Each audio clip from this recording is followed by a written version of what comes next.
querido, minha querida, bem-vindo, bem-vinda ao programa Em Frente. Sou o pastor Silas. Nós estamos aqui todos os dias, de segunda a sexta-feira, às 8 da manhã e também 1h30 da tarde. Para quê? Para falar da Bíblia, palavra de Deus. Olha, tem coisa melhor do que saber a respeito das coisas de Deus, especialmente a sua palavra e a sua vontade. Nós estamos fazendo aqui um apanhadão, geral a respeito dos livros da Bíblia. E nós vamos entrar agora em 1 Crônicas, primeiro livro das Crônicas. E a gente vai, como fez com os outros, de Gênesis até aqui, fazer uma visão geral do livro e não, claro, detalhada, mas só para que você saiba exatamente do que se trata. Aí quando você for ler este livro, você já vai lembrar aqui de mim e saber do que aquele livro está falando, mesmo antes de ler. Isso não é legal? Então vamos acompanhar aqui, ó. Primeiro livro das Crônicas, ele é muitíssimo parecido com os livros anteriores, 1 Reis e 2 Reis, Esses dois livros que contam a história dos reis de Israel e também de Judá. Mas qual a diferença então, já que você inclusive vai encontrar histórias muito parecidas, se não repetidas, nos dois casos, tanto em Reis quanto em Crônicas. O livro de Crônicas também tem 2 livros. A gente vai ver depois o livro de 2 Crônicas. Qual a ideia então de haver 2 livros? Bom, o livro de 1 Crônicas ele foi escrito após o exílio babilônico.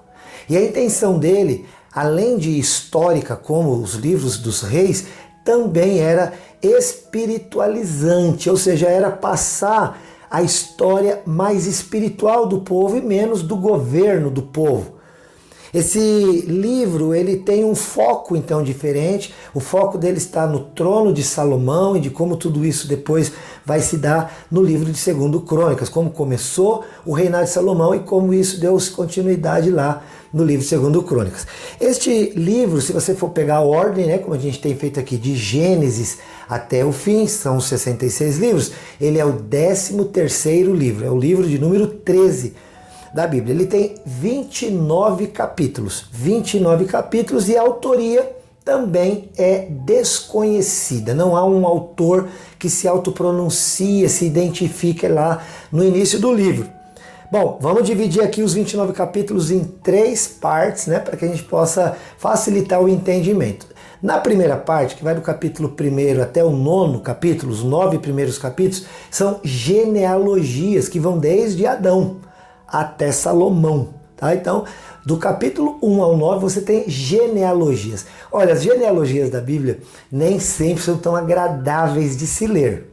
Já vamos colocar isso aqui. Tem muita gente, inclusive, que nesse afã de ler acaba pulando as genealogias. Claro que isso não é o ideal, mas olha, as genealogias, às vezes lá você vai encontrar coisas bastante importantes, significativas. Então, no meio de uma genealogia, por exemplo, em Gênesis capítulo 5, só para você ter uma ideia, você vai encontrar a história do primeiro homem que não morreu, mas foi arrebatado, trasladado ao céu, que foi o Enoque. Então é interessante não pular as genealogias quando nós lemos, ok? Não faça isso, porque lá no meio você vai encontrar uma situação. Você quer ver uma outra pessoa, que inclusive está em Crônicas mesmo, que é o caso de Jabes. Jabes fez uma oração a Deus, foi atendido nesta oração, mas está ali no meio de uma genealogia esta oração e a resposta dela, que se você pula, porque você fala, é só nome, aquele que gerou aquele, não faça isso, não pula. É interessante, ali você vai descobrir coisas importantes. Segunda parte, que vai do capítulo 10 ao capítulo 22, aí nós temos a história do rei Davi, de todo o seu sucesso militar, mas principalmente do seu sucesso espiritual, da presença de Deus na vida deste homem. Os filhos de Saul e o próprio Saul morrem, o Davi ele assume o trono, o reino, e aí então a história se desenvolve falando a respeito do que Deus fez através dele. Depois da morte de Saul e dos seus filhos, lá ainda em Samuel, a gente vai ver essa história mais completa.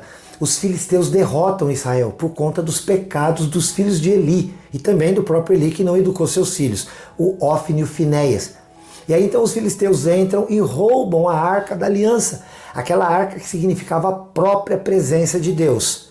Aqui no livro de Crônicas nós vamos ver Davi retomando a Arca da Aliança através de guerrear com os filisteus, vencer e traz de volta através de uma grande celebração que dura dias inclusive, de louvor e de adoração a Deus. E ele então deseja no seu coração colocar esta arca num templo. Não havia templo até então. Hoje a gente vai em muitos lugares e a gente vê igrejas, a gente chama assim, mas são os templos em que a igreja se reúne.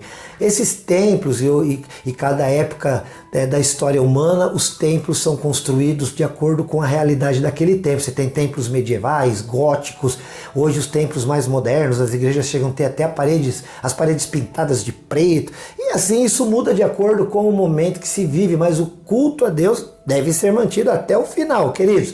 E aí o Davi deseja construir um templo. Mas Deus diz para ele: eu te escolhi para ser o rei de Israel, mas não será você quem construirá o templo. Quem construirá o templo será o seu filho Salomão, o seu sucessor. E realmente foi assim. Deus dá a Davi a justificativa. Davi se tornou um homem sanguinário, né? Ele acaba, por conta das suas guerras, matando muita gente em guerra. E Deus diz: não será você, por causa disso, que construirá o templo. E qual a necessidade de um templo? A necessidade de um templo era ter um lugar onde as pessoas poderiam se reunir em comunhão para adorar a Deus, porque nós podemos servir e adorar a Deus em qualquer lugar, querido. Mas o Senhor tem gosto de que nós nos reunamos. Salmo 133, o versículo 1, o salmista diz assim: quão bom, quão agradável é, que alegria é quando os irmãos se encontram em união. Ele descreve como isso se dá, e no último versículo ele fala uma coisa muito importante. Ele diz que é ali, nessa comunhão, que o Senhor ordena a vida e a bênção para sempre. Daí a necessidade de um lugar para que nós possamos, em comunhão, adorar a Deus. Terceira e última fase desse livro, os detalhes então da construção deste templo.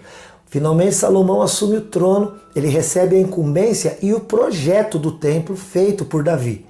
E ele então resolve, claro, fazer o que o pai tinha prescrito. E ele vai atrás, né, de todo o material, dos homens para construir. Ele constrói o templo com minúcia de detalhe. Essa construção vai durar 7 anos e a Bíblia fornece detalhe por detalhe. Terminado tudo isso, além do detalhe da questão monumental, né, o monumento em si, o templo, o Salomão ele determina questões outras, como por exemplo a administração do templo, a segurança do templo, o louvor no templo, o sacerdócio do templo e os utensílios do templo para o culto, e assim vai. Aí dos capítulos de 23 a 29 que formam essa última parte, você vai ver aí o detalhamento de como esse templo deveria ser. Que na verdade, este período, Davi está fazendo aí para Salomão o detalhamento de como deveria ser. O projeto arquitetônico, né, vamos colocar assim. E depois a gente vai ver toda essa construção e isso em ação lá no livro de 2 Crônicas, que será o próximo vídeo. Não vai perder por nada, né? Claro, e se você gostou deste aqui, querido, desta programação, você não perca amanhã na TV Cultura, canal 27.1, que já que nós estamos aqui todo dia em 2 horários, como eu já disse. Além disso, você pode entrar em contato com as nossas redes sociais. Vai lá no Facebook, já foi? Vai lá e procura na lupinha do Facebook lá, Em Frente Responde. Lá nas redes sociais esse é o nome do Em Frente, tá? Em Frente Responde. E aí você nos acha lá e curte a página. Vai também no Instagram e procura a página Em Frente Responde. Tendo encontrado, o que você faz? Segue a página. Querido, e no YouTube? Você já nos encontrou lá? Não! Olha, eu tenho recebido carinho lá, viu? Gente que vai lá, se inscreve no canal e ainda comenta, o que é muito bom. Comenta lá e fala sobre aquilo que está achando do programa. Eu quero saber o que você está achando do programa Em Frente. Queridos, nós estamos aí num período bastante importante, em que restrições aqui no Brasil em relação à pandemia estão indo ao fim. Não sabemos como isso se dará, mas estamos orando para que tudo, né, permaneça bem no nome de Jesus, claro. Agora, olha só, eu preciso saber o seu feedback, né? Qual a sua opinião? Eu tenho recebido lá algumas e eu quero saber a tua, porque isso é importante para a continuidade do programa, para a melhora do programa. O que você acha do nosso conteúdo? Você pode falar lá nos comentários das redes sociais mesmo, por exemplo, do próprio YouTube, ou então entre em contato no WhatsApp, no 439-9147-5007, 439-9147-5007. Para mim, meu Deus, vai ser uma alegria grande receber ali tua sugestão, crítica, elogio, um comentário. Olha que vai ser legal saber como é que você está recebendo aí o programa em frente, tá joia? Muita alegria mesmo ter você por aqui. Se você quiser também conhecer as nossas atividades como igreja, já que eu sou pastor da IPI de Rolândia, que fica onde mesmo? Lá no centro de Rolândia, na Santos Dumont 1075. Você pode conhecer melhor as nossas atividades entrando em contato com a secretaria. Aí o telefone é 43 30 15 27 27. 43 30 15 27 27. É um WhatsApp, tá bom? Pode deixar também uma mensagem lá, você vai ser muito bem atendido. Por hoje é isso. Que Deus te abençoe poderosamente e nunca esqueça de uma coisa. Eu te amo em Jesus. Fica com Deus até o próximo, se Deus quiser.